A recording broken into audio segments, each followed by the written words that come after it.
Assalamualaikum warahmatullahi wabarakatuh. Perkenalkan, nama saya Lintang Sekar Sawitri. Saya dari kelas AIK 3 Gabungan Fasil Psikologi UMM 2018 dengan NIM 2018 1023 0311 426. Jadi di sini saya akan menyampaikan jawaban saya terkait soal yang diberikan oleh dosen saya untuk UTS pada kali ini. Jadi yang pertama, untuk soal UTS-nya itu sendiri terdiri dari 2 soal, yang mana soal pertama adalah, jadi untuk pertanyaan pertama yaitu mengenai kontribusi Muhammadiyah untuk umat yang saya ketahui. Jadi pendapat saya mengenai kontribusi Muhammadiyah yang saya ketahui hingga saat ini itu sangatlah banyak. Dari apa yang saya ketahui, kontribusi Muhammadiyah untuk umat itu dibagi menjadi 3. Yang pertama itu kontribusi di bidang keagamaan, yang kedua itu kontribusi di bidang pendidikan, dan yang ketiga itu kontribusi di bidang kemasyarakatan. Dan di sini saya akan menjelaskan dari tiap-tiap bidang ini apa saja sih contoh kontribusinya pada tiap bidang tersebut. Nah, jadi di sini saya akan menjelaskan kontribusi Muhammadiyah di bidang keagamaan. Salah satunya pada zaman dahulu kita ketika akan berzakat ataupun akan berkurban itu tidak ada yang namanya badan amal atau orang-orang yang khusus untuk menyalurkan bantuan-bantuan tersebut ataupun mengumpulkan bantuan-bantuan tersebut. Dengan hadirnya Muhammadiyah ini, kemudian Muhammadiyah membentuk yang namanya badan amal, kemudian orang-orang yang menerimanya itu ada tersendiri, kemudian yang menyalurkan pun ada tersendiri. Itu salah satu bentuk kontribusi Muhammadiyah di bidang keagamaan. Selanjutnya di bidang pendidikan. Di bidang pendidikan itu sendiri Muhammadiyah itu berkontribusi seperti banyaknya sekolah-sekolah yang didirikan oleh Muhammadiyah, yang mana sekolahan tersebut mengadaptasi gaya pembelajaran yang ada di barat dan tetap menggunakan unsur-unsur Islam di tiap pembelajaran yang ada. Dan biasanya menggunakan gaya barat itu untuk teknik pembelajarannya saja, dan tetap dalam unsur yang diutamakan dalam sekolahan yang didirikan oleh Muhammadiyah itu keagamaanlah yang paling utama diajarkan di sekolahan-sekolahan tersebut.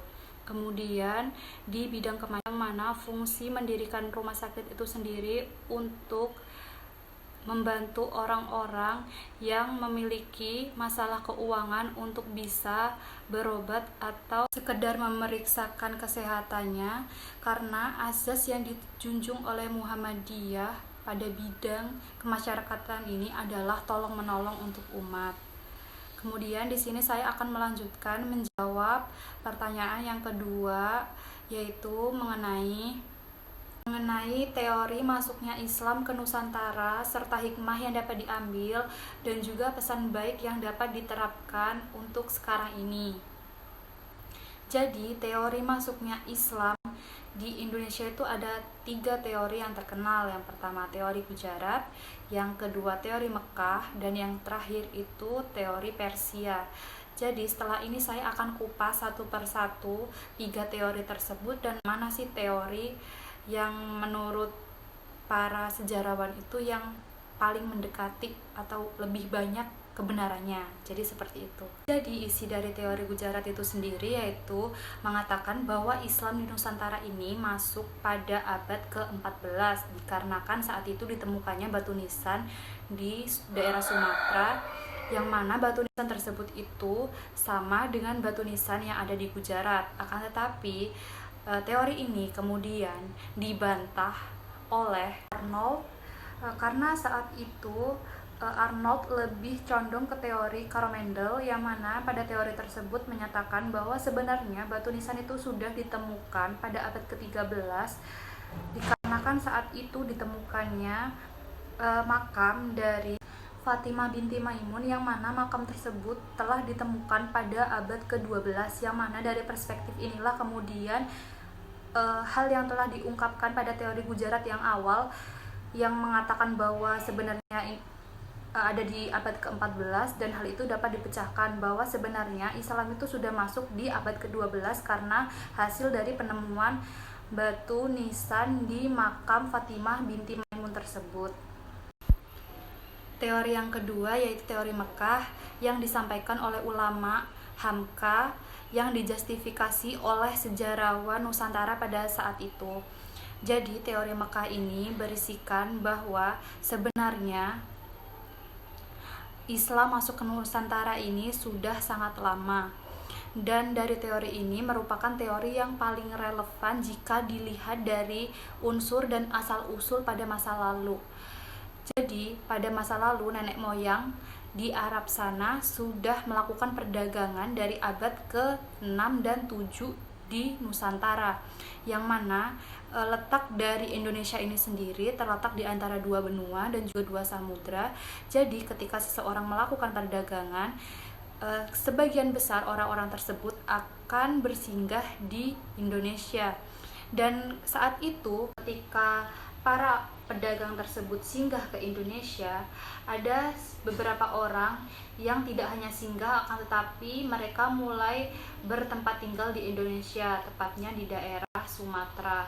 Mereka mendirikan rumah dan juga kemudian menambah dengan menyebarkan agama pada masa itu. Karena hal tersebut dibuktikan dengan adanya kampung yang namanya Kampung Arab pada abad ke-6 pada saat itu. Oleh karena itu, dari teori inilah dapat dibuktikan bahwa teori Mekah inilah lebih relevan untuk membuktikan bahwa masuknya Islam ke Nusantara adalah pada abad ke-6 dan 7. Kemudian kita akan beralih ke teori yang ketiga, yaitu teori Persia.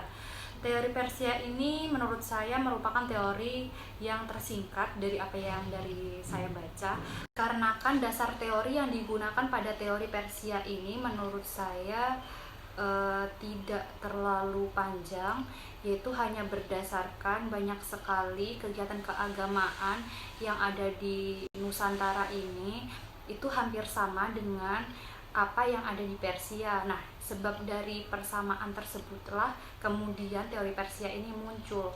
Dan hikmah yang dapat saya ambil dari adanya 3 teori masuknya Islam ke Nusantara ini adalah karena dari 3 teori itu menyebutkan hal-hal yang berbeda-beda. Dari situlah kita dapat paham bahwa sebenarnya emang yang namanya seseorang menyebarkan agama Islam itu banyak sekali caranya, dan kita pun tidak harus menjudge atau menyalahkan atau mencari pembenaran mana yang benar ataupun mana yang salah, tetapi sebaiknya kita dari sini tuh lebih berfokus ketika kita ingin berdakwah atau menyampaikan nilai-nilai keislaman. Memang sangatlah banyak sebenarnya caranya, dan dari situlah mari kita sama-sama menyebarkan kebaikan-kebaikan Islam bagaimanapun caranya, dan tidak saling menyalahkan dengan satu dan yang lain, karena sebenarnya semua orang pasti memiliki kebaikan dan juga keburukannya. Dan dari situlah mari kita saling menyebarkan hal-hal kebaikan dan tidak hanya berfokus dengan kesalahan ataupun kekurangan orang lain. Sekian jawaban dari pertanyaan soal UTS saya. Mohon maaf apabila ada kurang dan salah. Sekian dari saya. Wassalamualaikum warahmatullahi wabarakatuh.